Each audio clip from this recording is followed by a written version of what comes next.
اعوذ باللہ من الشیطان الرجیم بسم اللہ الرحمن الرحیم الحمد للہ رب العالمین والصلاة والسلام علی اشرف الانبیاء والمرسلین سیدنا و نبینا و شفیع ذنوبنا بالقاسم محمد بسم اللہ الرحمن الرحیم قل لا لکم علیہ اجرا الا المودۃ فی القربى درود پاک کا سہارا ہوگا بالآواز اے امین ظاہر کی اس وقت آپ بالکل حسینیت کے جوش میں ڈوبے ہوئے ہیں اور ظاہر ہے کہ ہم اس کا حق ادا نہیں کر سکتے اس لیے کہ جس ذات نے آپ کو جینے کا سلیقہ اور طریقہ دیا ہو اس ذات کے صدقے میں آپ نعمت الہیہ حاصل کر رہے ہوں اس ذات نے اپنے بیچ میں آپ کے بیچ میں جس طرح پیش ہوئے کی قربانیوں کے راستے سے آئے آپ جانتے ہیں کہ جب ذکر پنجتن ہو یا ذکر امام حسین علیہ السلام ہو جب بھی معصوم کا ذکر ہو یہ ہے معصوم شخصیتیں اب ظاہر ہے کہ معصوم کے ابتدائی منزل میں کہ معصوم کے لفظی معنی یا اس کی کیفیت معنویت کی طرف کوئی پہنچ نہیں پایا عام طور سے اس لیے کہ معصوم کہہ تو دیا ہم نے کہ آپ نے کیا سمجھا معصوم کے معنی معصوم کا مطلب ہوتا ہے جس کی زندگی میں پورے وجود پر کہیں سے بھی لغزش خطا اور گناہ کا تصور نہ پایا جائے جب وہ جو کرے وہ رضا الہی کی مرض آئینے میں انجام ملے کوئی عمل اپنے ذات اپنی خواہش اپنی طبیعت کی بنیاد پر نہیں کرتا جو سب سے بڑی مشکل ہوئی اس امت کے لیے یا عالم اسلام میں کلمہ پڑھنے والوں کے لیے وہ یہی ہوئی کہ وہ عصمت یا معصوم کے صحیح معنی یا انہیں بتائے نہیں گئے یا بتانے والا خود نہیں جانتا تھا یہیں سے وہ راستہ کھل گیا کہ جس راستے کی وضاحت 1400 سال سے کی جا رہی ہے اور سب اپنے اپنے راستے پہ ویسے ہی کھڑے ہیں جیسے کھڑے تھے کوئی تیار ہونے کے لیے تیاری نہیں ہے کہ آپ کدھر آئیں گے یا ادھر جائیں گے یا آپ ہی اپنا بتائیں کوئی راستہ میں آ جاؤں آپ کے راستے پر لیکن اس کی کوئی دلیل ہو اس کی کوئی وجوہات ہو اس کی قرآن سے نقل کیجیے حدیث سے بتائیے کوئی ایسی فکر ہو جو عقل کو بھی برداشت کر لے عقل بھی اسے تسلیم کر لے تو آپ جانتے ہیں کہ یہ سب سے بڑا مسئلہ ہے جو اس وقت میں عرض کر رہا ہوں آپ کے بیچ میں بہت زیادہ نہیں انشاءاللہ کل تو رہیں گے تو آپ کے بیچ میں عرض کیا جائے گا لیکن یہ تمہیداً میں عرض کرتا ہوں آپ کے بیچ میں کہ رسول کریم کے لیے جو غلط فہمی پیدا کی گئی وہ اسی بنیاد پر کہ ان کو معصوم نہیں مانا گیا اگر نبی کو معصوم مانتا ہر مسلمان تو کبھی ہماری کتابوں میں یا معتبر کتابوں میں نبی کی لغزش یا خطا پہ بحث نہ کی جاتی فوراً ہم ڈیلیٹ کر دیتے ہیں کوئی بھی بات ہو آپ خود بتائیے کہ اتنا جرات کا کام ہے کہ ہم کر رہے ہیں آپ کر رہے ہیں کوئی کر رہا جب معصوم مان لیا آپ نے تو جنگیں جب آپ دیکھتے ہیں تو جنگوں میں کیا ملتا ہے یعنی کے مقابل میں بہت بڑی شخصیت کھڑی ہوئی ہے اس جنگ میں علی کے مقابل بڑی شخصیت کھڑی ہوئی ہے اب یہ بڑی شخصیت ہے کون میں نے تو کہہ دیا بڑی شخصیت یہ بڑی شخصیت دنیا کی بنائی ہوئی ہے اور جس کے سامنے وہ کھڑے ہیں وہ اللہ کی بڑی شخصیت بنائی ہوئی ہے ان دونوں میں فرق ہو گیا آپ نے بڑی شخصیت کسی کو کہا تو اپنے اعتبار سے بڑی کہا ہوگا آپ خود ہی بڑے نہیں ہیں تو کہیں گے کہ اتنا بڑا کسی کو کہہ سکتے ہیں لیکن جب اللہ کسی کو بڑا کہے گا تو اللہ کے بڑکپن کا کوئی آج تک تصور نہیں کر پایا وہ کتنا بڑا ہے ہر وقت اس کی کبریائی کا اعلان اس کی بزرگی کا اعلان اللہ کل شیء قدیر ہونے کا اعلان ہر شے پہ قادر ہونے کا اعلان وحدہ لا شریک کی منزل میں توحید کا عقیدہ ہمارا یہ سارے عقائد تبھی طے ہوتے ہیں کہ جب خدا کو آپ سمجھ جائیں گے تو اس کے چنے ہوئے بڑے لوگوں کو سمجھنے میں آسانی ہو جائے گی کہ وہ کیسا ہوتا ہے اس لیے کہ منتخب ہونے والا منتخب کرنے والے کا آئینہ بنتا ہے آپ جب بھی آپ کسی کا انتخاب کریں گے اب ظاہر کہ کوئی ایسی بات نہیں ہے کہ کسی کی ذات پہ جا کے پہنچ جائے اگر پہنچ جائے تو وہ اتفاق ہوگا میں عمومی بات کر رہا ہوں عوامی بات کر رہا ہوں کسی کی ذات پہ نہیں آپ نے اپنے قصبے میں اپنے گاؤں میں کسی کا انتخاب کیا خدا نخواستہ وہ انتخاب غلط ہو گیا اور وہ منتخب ہونے والا اچھا انسان نہیں ہے. یہ ایک مثال ہے.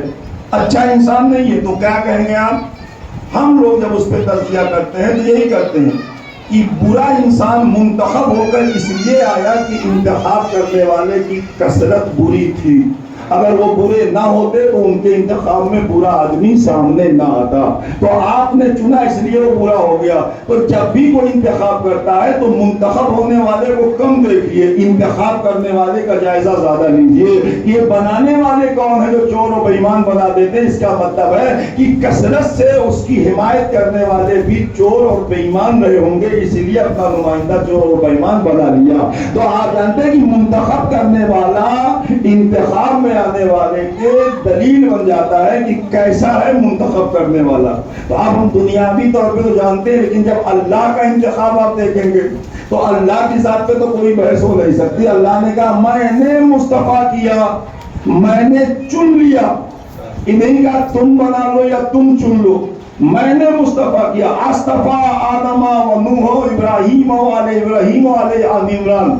میں نے نوح کو چنا, آدم کو چنا, آل ابراہیم کو چنا اور آل عمران کو بھی چنا. یہ انتخاب کا اعلان قرآن کر رہا ہے, اللہ نے چنا. ابھی اللہ کو سمجھ میں آیا نہیں, اس کا انتخاب کہاں سے سمجھ میں آئے گا کہ وہ کیسا چن کر آپ کے بیچ میں بھیج رہا ہے. بھئی یہی وہ فرق ہے, جسے وہ منتخب کرتا ہے وہ معصوم ہوتا ہے, جسے ہم منتخب کرتے ہیں وہ غیر معصوم ہوتا ہے. غیر معصوم سے خطائیں برحق کے انتظام میں کبھی ہم غیر معصوم کے پیچھے نہیں چلے. دنیا ناراض ہوتی رہی, ناراض ہو جائے, ہمیں اس سے مطلب نہیں ہے. اس لیے کہ ہم ناراضگی عوام کی نہیں دیکھتے, ہم ناراضگی امام کی دیکھتے ہیں. حق ہے, حق ہے, حق ہے. یہ ہو جائے تو ہو جائے, اس لیے کہ یہ دنیا تک ہے, اس وقت تک ہے جب تک آپ کے پاس طاقت ہے, دولت ہے, اقتدار ہے. جس دن آپ فقیر ہو جائیں گے دنیا آپ سے دور بھاگ جائے گی. تو ہم ایسے ضرورت مندوں یا غرض مندوں کی دوستی کے پیچھے اس حقیقت کو کیوں فراموش کر دے کہ جو حقیقت دنیا میں بھی کام آتی ہے اور آخرت میں بھی کام آتی ہے. جس کے دروازے پر ہم بھیک مانگتے ہیں کیوں نہ اسی کو ہم خوش کر لیں اپنے لیے.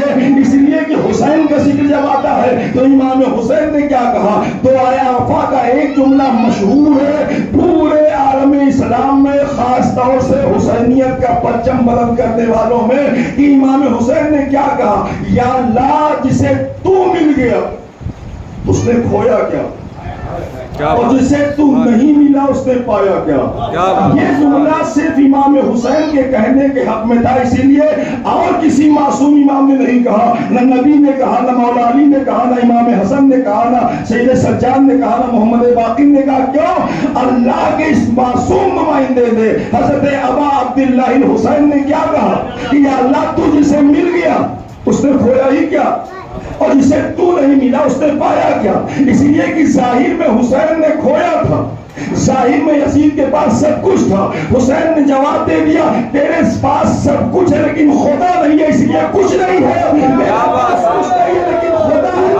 حق ہے, حق ہے. زندہ باد یا علی. ہمیں یہ اعلان کرنا تھا کہ دنیا یہ نہ دیکھے کہ ہمارے لوگ شہید کر دیے گئے, مار دیے گئے. مار دینا, شہید کر دینا, اولاد کا کھو دینا یہ کوئی مسئلہ نہیں تھا. مسئلہ صرف یہ تھا کہ کھو دینے کے بعد خدا ملا کہ نہیں ملا.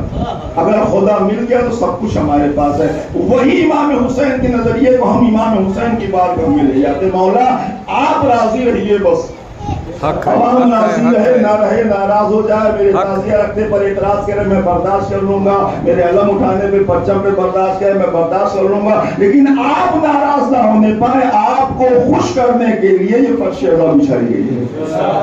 اہل واسا کو خوش کرنے کے لیے نہیں ہم بچھاتے, اہل ہلور کو خوش کرنے کے لیے ہم نہیں بچھاتے, بستی میں جا کے بستی والوں کو خوش کرنے کے لیے فرش اعلیٰ نہیں بچھاتے. ہم جہاں فرش اعلیٰ بچھاتے ہیں, جہاں حسین کی بارگاہ کو سجاتے ہیں حسین کو راضی کرنے کے لیے. اس لیے کہ اگر حسین راضی ہوتا ہے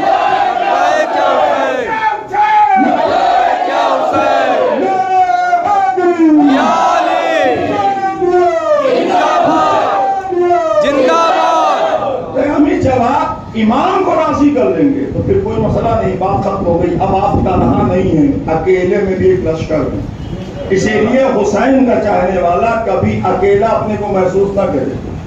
جب حسین اکیلے ہو کے لشکر بن گئے تو پھر حسین والا بھی اپنے معیار اور اپنے ضبط کے اعتبار سے لشکر بن کے رہتا ہے لوگوں کے بیچ. ہم لوگ کبھی یہ نہیں دیکھتے کہ کون ناراض ہو گیا کل راضی ہو جائے گا. لیکن اگر امام ناراض ہو گئے تو پھر وجود ہی مل جائے گا ہمارا. ہم تو گونگے اور بہرے ہو کے رہ جائیں گے. پھر ہم کس منہ سے اس کی بارگاہ سے مانگیں گے؟ کیسے وسیلہ بنائیں گے حسین کو جب آپ ان کے خلاف ہو جائیں گے؟ آپ سے یہ تو بدقسمتی ہے امت مسلمہ کی. میں نہیں مانتا کبھی کسی کے لیے. میں ہمیشہ کہا کرتا ہوں کہ میں یہ مان ہی نہیں سکتا کہ کوئی مسلمان حسین کو نہ مانتا. بس ماننے کی کیفیت الگ الگ ہوگی. یا یوں کہا جائے امام حسین کے کردار کا یہ معجزہ ہے کہ جو نہیں مانتا دل سے وہ بھی زبان سے کہہ نہیں پاتا کہ میں نہیں مانتا. وہ بھی کہتا نہیں میں مانتا ہوں میں مانتا ہوں. آپ سمجھیں گے بڑی جماعت کے مولوی سے ہماری بات ہوئی تھی 3-4 سال پہلے تو ہم نے کہا کہ آپ محرم نہیں مناتے حسین کو نہیں مانتے. کہا کیسے نہیں مانتے؟ مانتے تو ہیں. ابھی کیسے مانتے ہو؟ کہا قرآن پڑھ کے ہدیہ کرتا ہوں محرم میں, روزہ رکھتا ہوں. نے کہا یہ روزہ اور نماز یہ سب تو رمضان میں ہوتا ہے, یہ محرم میں کیا یہ سب کرتا ہے؟ آپ قرآن پڑھ کے حسین کو کیا ہدیہ کریں گے؟ حسین تو خود ہی قرآن ہے. قرآن کو قرآن ہدیہ کرنے بیٹھ گئے ہیں. کتنے بے وقوف ہیں آپ. قرآن کو قرآن نہیں بھیجا جاتا. اگر ذکر کرنا ہے تو حسین کا ذکر اس طرح سے کرو کہ جس سے شریعت کے دائرے میں جرات شریعت آپ کے اندر پیدا ہوتی چلی جائے. یہی وجہ ہے کہ آج جو حسین کا ماننے والا ہے اور تھا اس کا ذکر پوری کائنات میں ہونے لگا, پوری دنیا میں ہونے لگا. کیوں ہونے لگا؟ اسی لیے نہیں کہ ایران والے بڑے اچھے ٹیکنیکل پوائنٹ پہ زندگی گزار رہے ہیں, اس لیے نہیں ایران کی تذکرہ لوگوں کے بیچ میں ہو رہا ہے کہ وہ تو بہت اچھا ان کے وہاں میزائل بن رہا ہے. نہیں, اس لیے ہو رہا ہے کہ انہوں نے کربلا کی جرات کی کرن اپنے اندر لے لی ہے.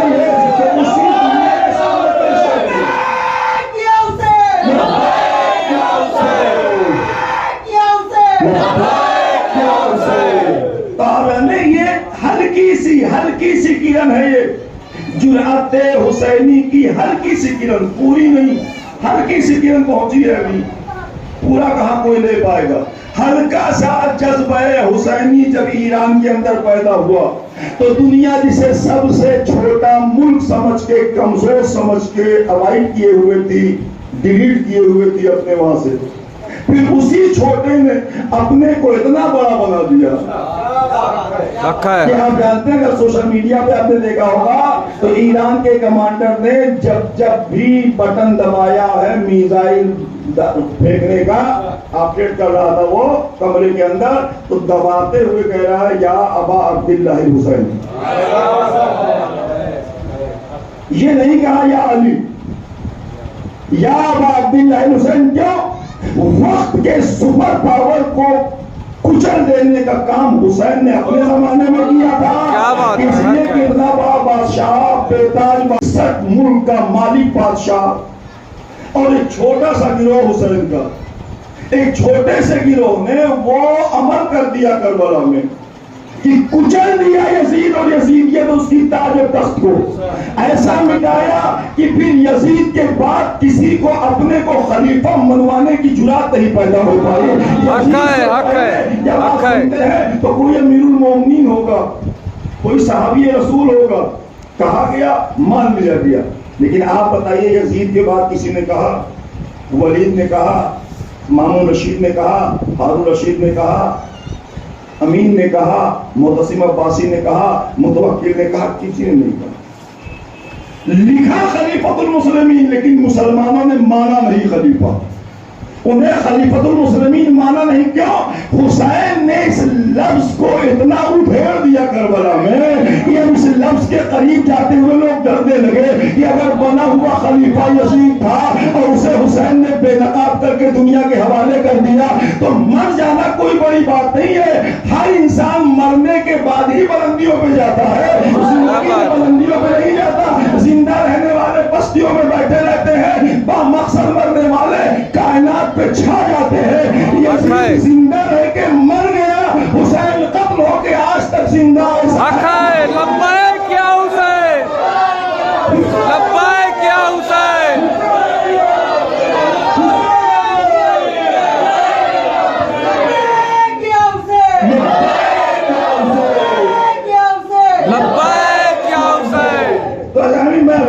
امام حسین جن کی مقدس قرآن نے آپ پر واجب نہیں کہوں گا، فرض کہوں تو ہو سکتا ہے آپ کے مزاج کے لفظ ہو، فرض بھی واجبی کے لفظ کے معنی میں آتا ہوں۔ آج تک یہ نہیں طے ہو پایا کہ قرآن کی آیے مقدس میں لفظ مقدس مسلمانوں پر واجب ہے، فرض ہے، کیا ہے؟ کوئی بتائے، مولوی ہم کو نہیں بتایا تو پھر کل پرسوں پوچھیے گا کہ قرآن یہ جو کہہ رہا ہے کہ قل لا اسألکم علیہ اجرا الا المودۃ فی القربى، اے میرے نبی ان سے کہہ دیجئے کہ میرے قرابت داروں سے مودت کریں، وہ ہے کیا؟ یہی اجر رسالت ہے۔ تو اگر اہل بیت کی محبت یا مودت واجب ہے، واجب ہونا بہت چھوٹی چیز ہے اہل بیت کی شان میں، یہ لفظ جا کے دم توڑ دے گا اہل بیت کی بارگاہ میں، اس لیے کہ واجب کا مسئلہ ہے۔ اب ذرا سا سنجیدگی سے سن لیجیے اس مسئلے کو، واجب کا مسئلہ ہے کہ اگر آپ پر روزہ واجب تھا اور نماز دونوں واجب ہے، آپ نے نماز پڑھ لیا، روزہ نہیں رکھ پائے، تو روزہ واجب تھا اسے نہیں رکھ پائے اور نماز واجب تھی اسے ادا کر دیا، تو چھوٹا ہوا واجب انجام پائے ہوئے واجب کو متاثر نہیں کرتا، نماز مان لی گئی، روزے کی سزا مل جائے گی یا اس کی آپ کو قضا کرنی پڑے گی۔ تو جب واجب ادا ہوتا ہے تو دوسرے چھوٹے واجب پہ اس کے اثرات مرتب نہیں ہوتے۔ اب اگر واجب ہے اہل بیت کی محبت اور مودت، تو ہر مسلمان جو نہیں مانتا اہل بیت کو جا کے حشر کے میدان میں کہے گا یا اللہ نماز پڑھی واجب تھی، روزہ رکھا واجب تھا، حج کرنا واجب تھا، سب تو واجب کیا، ایک ہی واجب چھوٹا ہے نا، جو سزا ہو دے دے۔ لیکن مسلمان کا مولوی کہتا ہے کہ بغیر اہل بیت کی مودت کے کوئی عمل قابل قبول نہیں ہے، حق ہے، حق ہے، قبول نہیں تو یہ واجب نہیں ہو سکتا، واجب کا مسئلہ الگ ہے اور قابل قبول ہے۔ تو پھر ہے کیا اہل بیت کی محبت؟ چونکہ اہل بیت کی محبت ہے عین ایمان، اور بغیر ایمان کے کوئی عمل کسی بندے کا قابل قبول نہیں ہوتا۔ ایمان کی منزل میں آپ نہیں آئے، اسی لیے امامت کی پہلی کڑی کو رسول نے کہا تھا آج کل ایمان بھیج رہا ہوں کل کفر کے مقابل میں، کہ اس ایمان کے کل کو سمجھ جاؤ تو ہر اولاد علی کل ایمان اپنے زمانے میں ہوگا۔ تو بغیر کل ایمان کے آپ کے ایمان کی کوئی خبر نہیں لے سکتا کہاں ایمان آپ کا۔ اگر آپ کا کل سے رشتہ جز کا نہیں ہے تو جس کی کوئی قیمت ہی نہیں بنتی۔ آپ اگر جزوی ایمان رکھتے ہیں، معصوم کل ایمان ہوتا ہے۔ اب آپ کہیے میں علی کو نہیں مانتا، تو اگر علی کو نہیں مانتے تو آپ بے ایمان تو ہو سکتے ہیں، مومن یا ایمان والے نہیں ہو سکتے کیا؟ اسی لیے کہ وہی ایمان والا ہوگا جو اپنا رشتہ کل ایمان سے باقی رکھے گا۔ اس لیے کہ ایمان کی سپلائی جہاں سے آ رہی ہے، جب اس سے آپ کا ڈسکنیکٹ ہو چکا ہے تو ایمان بچا کہاں آپ کے پاس؟ ہر پنجتن کل ایمان ہے، اور پنجتن سے رشتہ رکھنا مومن کی پہچان ہے۔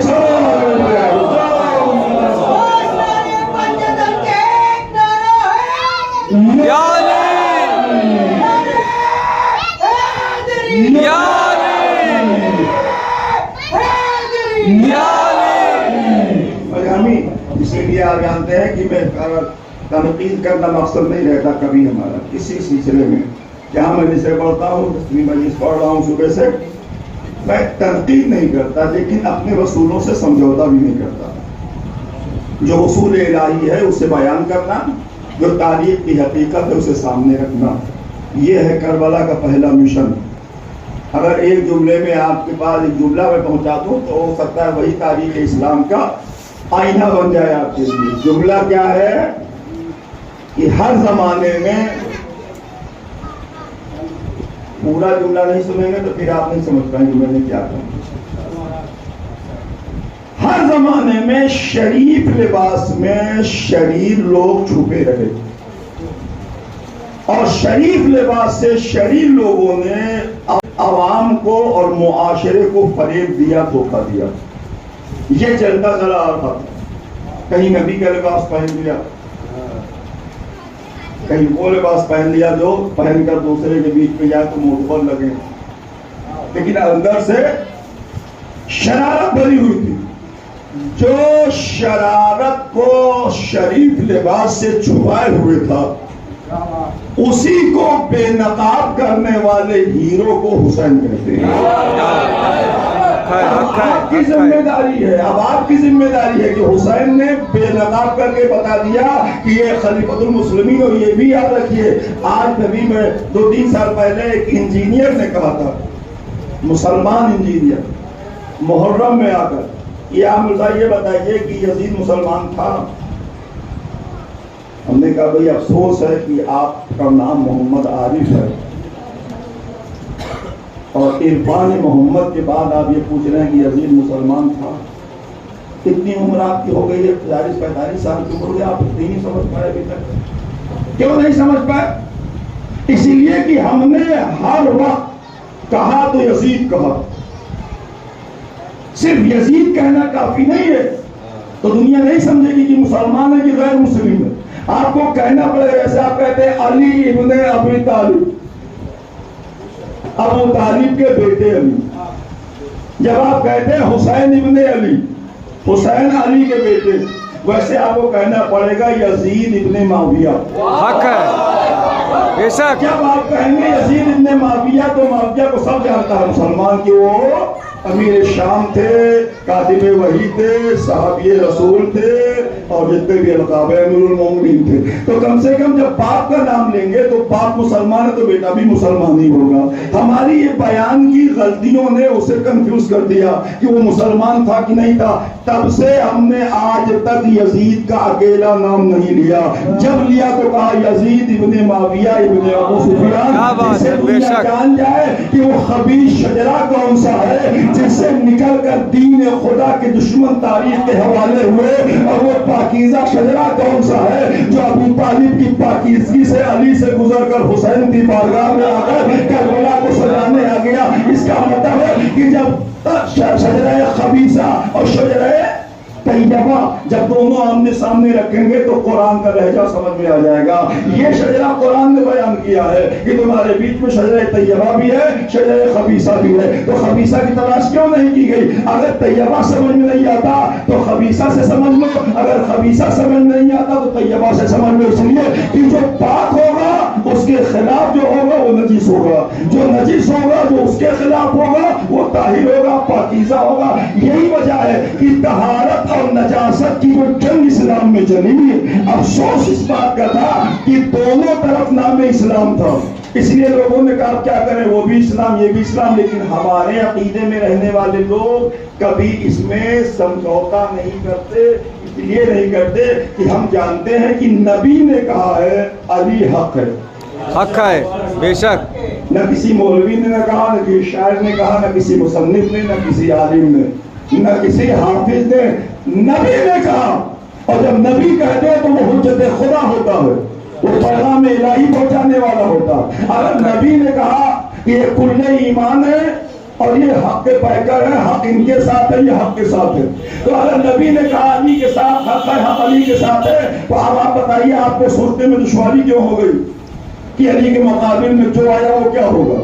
اگر حق کے مقابل میں کوئی آئے گا تو وہ باطل ہوگا۔ لاکھ وہ اپنا نام مسلمان کا رکھے، دہائی اسلام کی دے، تاریخ پکارتی رہے، لیکن ہم یہ کبھی برداشت نہیں کر سکتے کہ جو معصوم سے لڑے ہم اس کے بارے میں سوچے کہ وہ صحیح تھے کہ یہ صحیح تھے، یہ غلط ہے کہ وہ صحیح تھے۔ ہمیں اس کی فرصت ہی نہیں ملی۔ جو نبی سے لڑا وہ کافر ہے، مشرک ہے، جو علی سے لڑا وہ باطل ہے اور مشرک ہے، جو حسن سے لڑا وہ باطل اور مشرک ہے، اور جو حسین سے لڑا وہ بھی لبیک یا حسین۔ ہم آپ جانتے ہیں خاص طور سے پنجتن، جو کہ پنجتن کی صف نبی کے زمانے کی ہے، تو اس پر زیادہ بحث کیا، اور یہ صوفیان کرام و بابا حضرات تو بالکل اسی پنجتن ہی میں رہتے ہیں۔ کیوں؟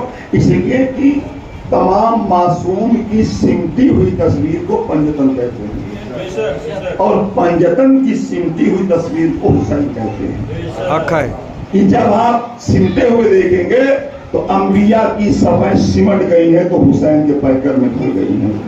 صحیفہ جب سمٹ گیا ہے تو چاروں صحیفے جو نازل ہوئے وہ سمٹ کر حسین کی شکل اختیار کر دیا۔ رسول کی رسالت اگر پلندیوں پہ دکھائی دے رہی ہے تو حسین کے پیکر میں دکھائی دے رہی ہے۔ کیوں؟